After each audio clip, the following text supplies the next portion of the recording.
5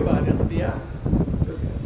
اس نے کہا یا اپنا رسول اللہ یہ کیسے ہو جائے گا، میں زندگی نہیں رہ سکتا. کہا تھا چلو اس کی ولایت سے، اس کی حکومت سے جہاں تک اس کا ہے اس سے نکل جاؤ، اب جو جی چاہے کرو. دیکھ کون آدمی ہے جو اللہ کی، ارے آپ چاند پر بھی چلے جائیے تو اللہ کے نظام سے نکل جائیں گے. ہو سکتا ہے دنیا ترقی کر لے، آپ ایک کہکشاں سے دوسری کہکشاں میں چلے جائیں، مگر اللہ کے اختیار سے، اس کی حکومت سے تو باہر نہیں. کہا ایسا کیسے ہوگا مولا، یہ تو نہیں ہو سکتا کہ میں اس کی حکومت سے نکل جاؤں. تو حضرت نے فرمایا اچھا یہ بھی نہیں ہو سکتا، ایسا کرو کہ جب تم گناہ کرو تو تمہیں دیکھے نہیں، اسے پتہ ہی نہیں چلے، اللہ کو معلوم نہ ہو تم کیا کر رہے ہو. اب مسلمان تو ہے، وہ مومن ہے، عقیدہ رکھتا ہے. اس نے کہا ایسا کیسے ہو سکتا ہے کہ میں کچھ کروں اور اللہ کو پتہ نہ چلے، کہ اللہ دیکھے نا. کہا اچھا چلو چھوڑو، ملک الموت جب موت کا فرشتہ تمہارے پاس آئے تو واپس کر دو، اس کے ساتھ جاؤ ہی نہیں، ختم. جب نہ رسول اللہ کوئی تو نہیں، جب جناب سلیمان جیسے پیغمبر کو جانا پڑ گیا، انبیاء و اوصیاء و تمام نیک و مخلص بندے، اور پھر وہ والے بھی، فرعون نہیں رک پایا، نمرود نہیں رک پایا، تو میں کہا تھا چلو یہ بھی چھوڑ دو. جب قیامت میں تم سے جہنم کا جو داروغہ ہے، مالک ہے، وہ کہے کہ چلیے تشریف لائیے، آ جائیے، یہ والا کوارٹر جو ہے یہ حاویہ میں آپ چلیں، یہ وہاں پر آپ کو بنا دے دی گئی ہے جگہ، تو جاؤ ہی نہیں. اس نے کہا یہ بھی نہیں ہو سکتا کہ میں گیا. آپ نے یہ نہیں کہا، بلکہ اس کی اصل حقیقت جو ہمیں پہچانوائی، رزق اللہ کا کھاتے ہو، حکومت میں اس کی رہتے ہو، ایسا انفارمڈ ہے، ایسی اطلاع ہے اس کو. آپ میں مجلس پڑھ رہا ہوں، کس نیت سے پڑھ رہا ہوں آپ کو نہیں معلوم، اللہ کو معلوم. آپ کس نیت سے بیٹھے مجھے نہیں معلوم ہے، اللہ کو پتہ ہے. تو جو نیتوں کو جانتا ہو اس سے کیا چیز چھپی ہوئی ہے، ملک الموت سے کسی کو نجات نہیں. آخر مر جاؤ گے، اس کے بعد کہاں آؤ گے، پھر ہمارے پاس جب آؤ گے تو جب حکم دیا جائے گا کہ جہنم کی طرف جاؤ تو کوئی روکنے والا روک ٹوک نہیں، جانا ہی پڑ جائے گا. ٹھیک ہے، ایک صلوات بیتے محمد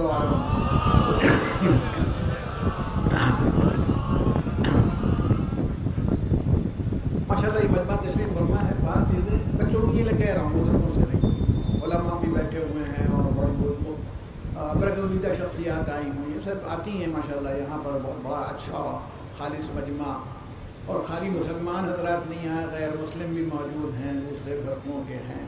اور اسلام کا تو پیغام ہی ہے کہ سب کو ایگزسٹنس ہے، اور بلا وجہ اسلامو فوبیا ٹائپ کی چیز چاروں طرف پھیلا دی گئی ہے. ورنہ اسلام نے تو کہا تھا لکم دینکم ولی دین، تمہارے لیے جاؤ تمہارا دین ہے، ہمارے لیے ہمارا دین ہے. جب وہاں پر معاملہ ہوگا اپنا طے ہو جائے گا. ہم سے تمہارا حساب نہیں پوچھا جائے گا، تم سے ہمارا نہیں پوچھا جائے گا. جاؤ کرو، ٹھیک کرو جو جی چاہے کرو. اور رسول اللہ صلی اللہ علیہ وآلہ وسلم نے بھی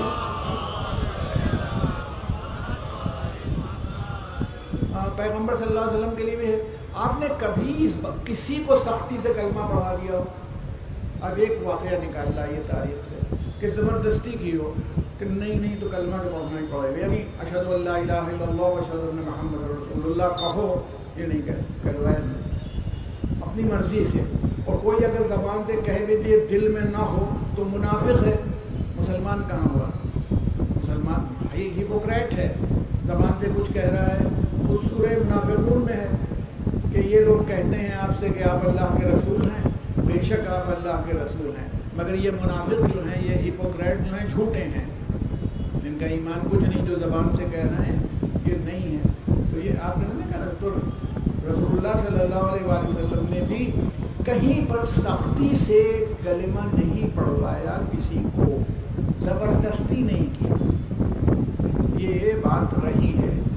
اور اب میں آپ سے کہوں کہ جتنے جتنی جنگیں پیغمبر صلی اللہ علیہ وآلہ وسلم کو کرنی پڑی ہیں وہ سب مجبوراً، کہ بھائی دیکھیں جو باتیں ہیں جو امام حسین کے ہاں بھی آپ کو، ہم لوگوں کا موضوع یہی ہے کہ تحریک حسین کے اہم پہلو، اس کے جو اسپیکٹس ہیں موومنٹ آف امام حسین کے، اس کو ہم لوگ ڈسکس کر رہے ہیں. اور تحریک حسین وہی ہے جو رسول اللہ نے دی ہے، کیونکہ رسول اللہ صلی اللہ علیہ وسلم نے فرمایا،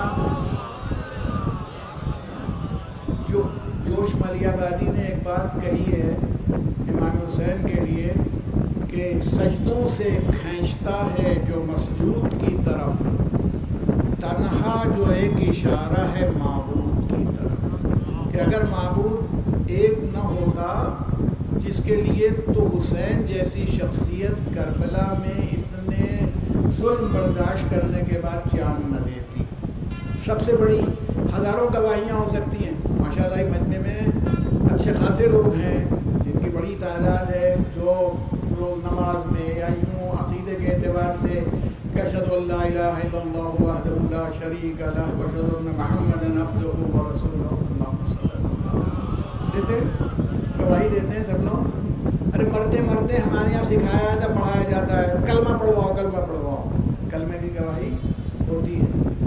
کسی نے اتنی مصیبتیں سہ کے اپنے خون سے گواہی نہیں دی جیسی کربلا کے ریگزار پر حسین ابن علی نے اپنی گواہی لکھی ہے.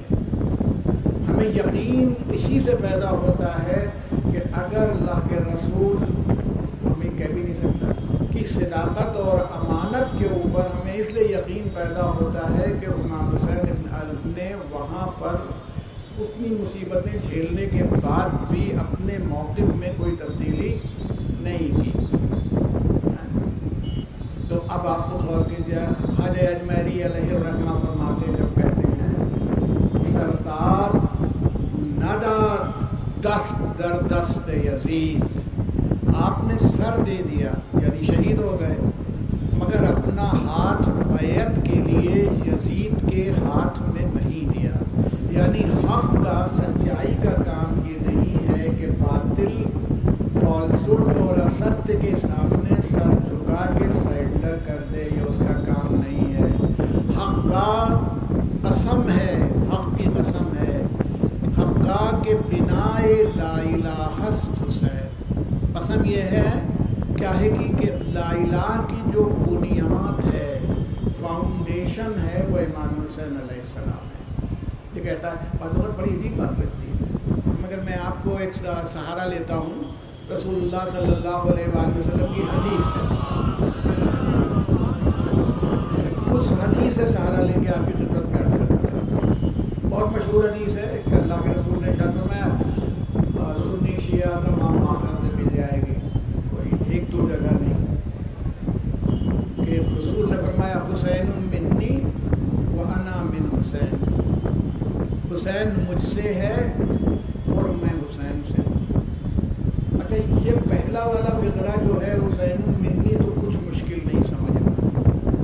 امام حسین حضور کی صاحبزادی جناب فاطمہ زہرا سلام اللہ علیہا کے بیٹے ہیں، نواسے ہوئے رسول اللہ کے. آیہ مباہلہ میں اللہ نے ان کو حضور کا بیٹا قرار دیا. فمن حاجک فیہ من بعد ما جاءک من العلم فقل تعالوا ندعو ابناءنا وابناءکم ونساءنا ونساءکم وانفسنا وانفسکم ثم نبتہل فنجعل لعنۃ اللہ علی الکاذبین. کہو گے جب حجت تمام ہو گئی تو کہو گے تم اپنے بیٹوں کو لے آؤ، ہم اپنے بیٹوں کو لائیں. تو بیٹوں کی جگہ کس کو لے کے گئے تھے؟ امام حسن اور امام حسین کو لے کے گئے. امام حسین 6 سال کے رہے ہوں گے کہ نیچرل بنی ہاشم کی فرد تھے، قریش تھے، تو 6 سال کا بچہ اچھا خاصا بڑا ہوتا ہے. بہت سے بچے آئے ہیں 6 سال کے بچے، ان کے ماں باپ انہیں گود میں نہیں لائے، چھوٹے بچوں کو گود میں لایا تھا. رسول اللہ صلی اللہ علیہ وسلم مباہلہ کے میدان میں امام حسین کو آغوش میں لیے ہوئے تھے اور امام حسن کو کی انگلی پکڑے تھے. پیچھے جناب فاطمہ تھیں اور ان سے پیچھے حضرت علی تھے. حضرت نجران کے سارے عیسائی تھے، وہاں پر دیکھیے بیٹا قرار دیا، اور اب دیکھیے اس میں ابنا جو ہے وہ ایک پر نہیں آتا، دو پر نہیں آتا، جمع ہے، تو بیٹے تو دیکھنے میں دو ہی لگ رہے ہیں، مگر علماء فرماتے ہیں کہ حسین اکیلے نہیں تھے میدان مباہلہ میں، وہ امام زین العابدین سے لے کر اور حضرت حجت تک کے جو 9 امام تھے وہ سب آغوش رسول میں تھے، اسی لیے گود میں اٹھایا، ورنہ اتنے بڑے بچے کو گود میں نہیں لے جایا جاتا، مباہلہ نہیں کیا، تو بیٹے ہو گئے، تو ٹھیک ہے بیٹے ہیں رسول اللہ کے، آپ کا خون ہے، کیا کیا پیغمبر نے نہیں کیا، اپنی زبان چسائی ہے، خود غور فرمائیے، بیٹھے ہوئے ہیں خطبہ دے رہے ہیں، امام حسین علیہ السلام اب جیسے چھڑنے میں، مطلب دیکھیے ہم نہیں ہم کہتے ہو سکتا ہے یہ بھی چلیے ہم مانے لیتے ہیں کہ وہ قبا میں ابا جو پہنے تھے جو عرب کا قاعدہ رہا ہوگا اس وقت، اس میں الجھ کے الجھے، اور ہمارے یہاں تو یہ عقیدہ ہوتا ہے کہ امام گرتا نہیں ہے، ہم ہزاروں باتیں بتا سکتے ہیں، ٹھیک ہے یہ بھی صحیح، جیسا بھی ہوا فیکٹ تو یہی تھا جو دکھائی پڑ رہا ہے، تو اس بحث کو ہم لوگ پیچھے کرتے ہیں۔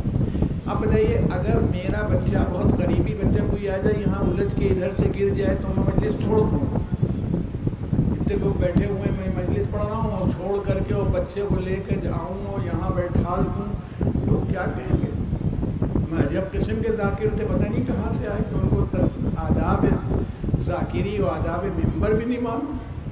معاذ اللہ رسول اللہ صلی اللہ علیہ وسلم کے لیے کہیں رسول اللہ نے خطبہ چھوڑ دیا، اچھا پیغمبر جتنے بیٹھے تھے اصحاب پیغمبر بیٹھے تھے وہ پہچانتے تھے، وہ دوڑتے اٹھا لیتے، اس میں تو کوئی شک نہیں تھا، آپ نے جیسے ہی دوڑ ہوا گئے اٹھا کے لائے، اپنے بری بٹھایا اور کہا یہ حسین ہے، اسے پہچان لو، اس کی نصرت کرو، اس کی مدد کرو، یعنی یہ دیکھیں یہ تعارف ہے جو سب کے لیے بنا ہے۔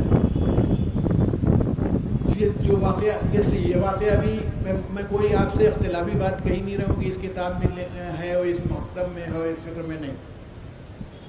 عید کے دن رسول اللہ صلی اللہ علیہ وسلم مدینے کے باہر، طریقہ عام طور پر یہی تھا، کوئی غلط نہیں ہے، مسجدوں میں نماز ہو جاتی ہے، یہ ہو جاتی ہے، مگر پہلے عیدگاہیں الگ ہوتی تھیں اور شہر کے باہر ہوتی تھیں، آج بھی بستیوں میں ہوتی ہیں، وہ بھی طریقہ ہے۔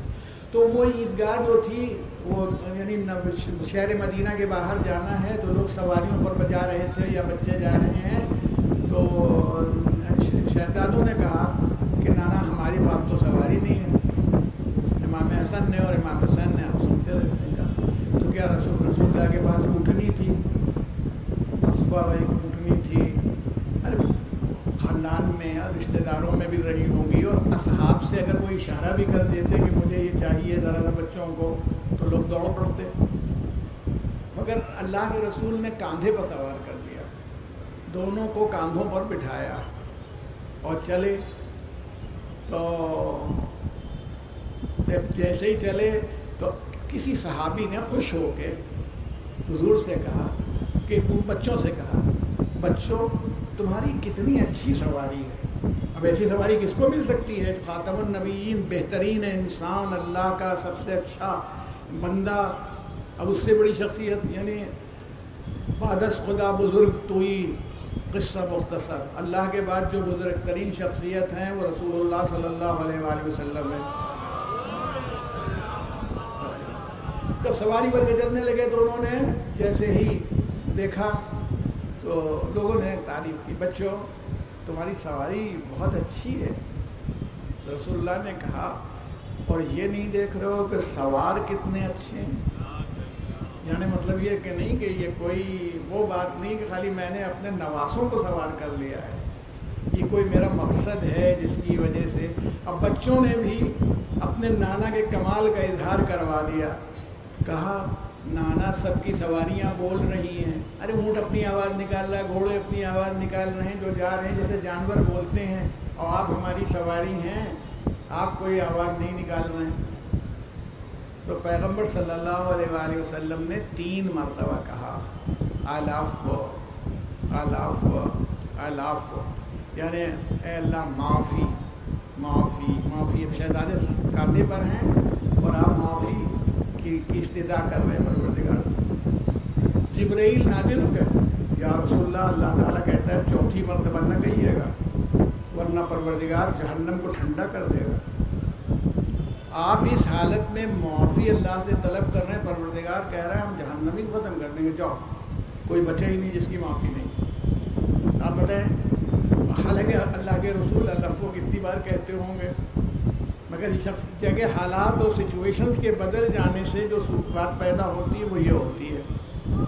اچھا یہ بتائیے، کسی کا ماشاءاللہ سب نمازی بیٹھے ہوں گے، سب اچھے خاصے لوگ نمازی بیٹھے ہیں، گھروں میں اکثر ایسا ہوتا ہے، گھر میں نماز پڑھ رہے ہیں، بچہ آ گیا سمجھا نہیں، اپنا گھسیٹنے لگا، یہ ہے، کیا کرتے ہیں؟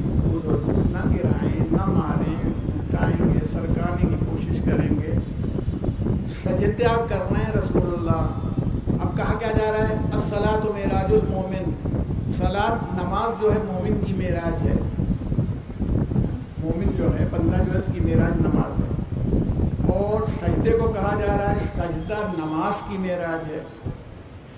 اور پھر یہ صاحب معراج کی نماز اور صاحب معراج کا سجدہ کوئی معمولی سجدہ نہیں ہے، اور امام حسین آ کر کے آپ کی پشت پر پیٹھ پر بیٹھ گئے،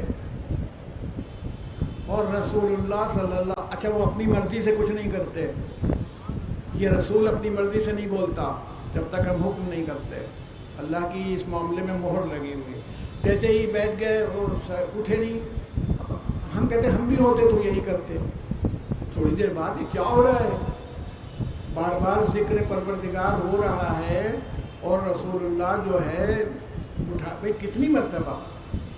3 مرتبہ ہو گیا، دیکھو 7 مرتبہ ہو جائے، 70 مرتبہ تک ہو گیا، تو صحابہ کرام نے سر اٹھایا اور دیکھا امام حسین کو، اور جب امام حسین اسلام کا کو دیکھا سر ہیں اور رسول نہیں اٹھ رہے ہیں، تو یہ تو ان کی گویا رسول شناسی تھی، پہچانتے تھے رسول کہ پیغمبر کر رہے ہیں تو کوئی اعتراض تو کر ہی نہیں سکتا، سب سجدے میں چلے گئے۔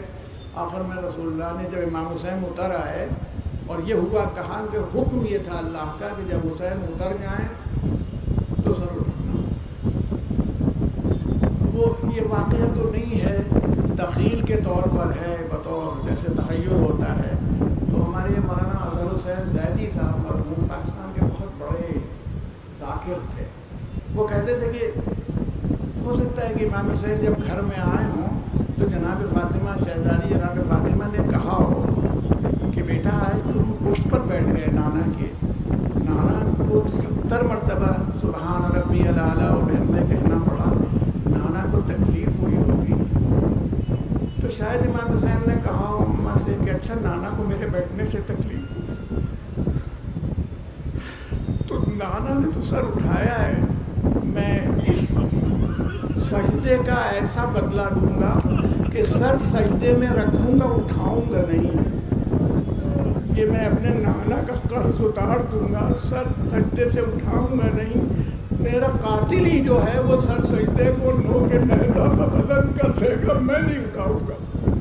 میں کہتا ہوں کہ اتنی عظمت، حسین منی وانا من حسین، تو حسین منی تو سمجھ میں آ جاتا ہے، ماشاءاللہ اس مجمع کو کہ حسین رسول اللہ سے ہیں، اور ہر نواسہ اپنے نانا سے ہوتا ہے، اس میں کوئی کمن ٹھیک ہے، اب آپ ان کے نانا جیسے تھے ویسے تو کسی کے نہیں ہو سکتے، تو حسین منی وانا من حسین، اور میں حسین سے ہوں، ارے اللہ کے حسین سے، دیکھیں آپ اندازہ کیجئے گا ماشاءاللہ بافیض مجمع بیٹھا ہوا ہے، یہ بتائیے کہ جو امام نے کہہ دیا وانا من حسین، تو اس کے پیچھے کوئی منطق ہے؟ رسول اللہ نے فرما دیا اس کے پیچھے کوئی منطق ہے؟ آپ سن 60 ہجری کو عالم اسلام میں دیکھ لیجئے، تو عالم اسلام میں جب سن 60 ہجری میں آپ دیکھتے ہیں تو آپ کو کیا دکھائی پڑتا ہے کہ ایسی صورتحال ہے کہ ایک آدمی اللہ کے رسول کا نمائندہ ہونے کا اعلان کر رہا ہے، بزرگ اصحاب موجود ہیں،